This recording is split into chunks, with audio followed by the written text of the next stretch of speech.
balita sa labas ng bansa, ulat ng Center for Disease Control ang unang kaso ng Middle East Respiratory Syndrome coronavirus sa Amerika. Sa pinakahuling ulat ng Saudi Ministry of Health, 6 na Pilipino sa gitnang silangan ang apektado ng naturang sakit. Ano nga ba ang MERS-CoV at saan ito nagsimula? Para sa detalye, balitaan mo kami, Kathy San Gabriel. Ang MERS-CoV ay isang nakahahawa at nakamamatay na sakit sa baga na dulot ng Middle East Respiratory Syndrome coronavirus. Taong 2012 nang naitala ang unang kaso nito sa Saudi Arabia. Mula noon, may halos 300 ng katao ang nagkasakit nito.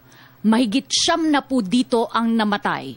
Sinasabing zoonotic o galing sa hayop ang sakit na MERS-CoV at naisalin sa tao. Ay sa pagsasaliksik, ang inaano nila is baka may kaugnayan ito sa mga hayop na nakikita sa Middle East.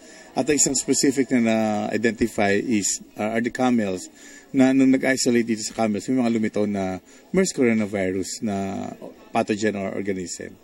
Matatanda ang taong 2003 nang naalarma ang buong mundo dahil sa pagkakadiskubre ng bagong sakit na SARS o Severe Acute Respiratory Syndrome.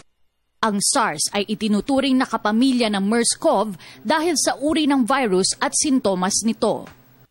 Ang MERS coronavirus ay virus niya siya na similar to SARS but not exactly the same as SARS. They belong to the same family. Kaya lang tinatawag siyang MERS corona or Middle East respiratory virus because it was first isolated in the Middle East, particularly in Saudi Arabia in 2012. Abril 15 nang may isang OFW nurse na positibo sa MERS-CoV ang umuwi ng bansa sakay ng Etihad Flight EY424. Nang makarating ng bansa, siya ay sinuri at 2 beses nagnegatibo sa nasabing virus. Maaari naman po talagang mangyari yun throughout the course of the illness, no, na itong particular person na sumakay sa flight na yon ay positibo nung tinest sa UAE. Maaring at that time, kahit hindi siya symptomatic o walang sakit, nagsished pa din siya ng virus o may virus siyang nilalabas. At throughout the course ng kanyang infection, maaring na-clear na din yung virus. Na pagdating niya dito, wala nang nagsished na virus. Kaya sa pag-collect ng sample at sa pag-test ng similar na test, wala pong virus na nakita po doon.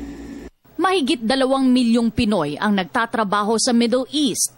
Sa laki ng bilang na ito, malaki rin ang tsansa na makapasok sa bansa ang nakahahawa at nakamamatay na MERS-CoV. Kaya naman puspusan pa rin ang kampanya ng pamahalaan para di magkaroon ng outbreak ng sakit na ito sa ating bansa. Kathy San Gabriel, Telebisyon ng Bayan.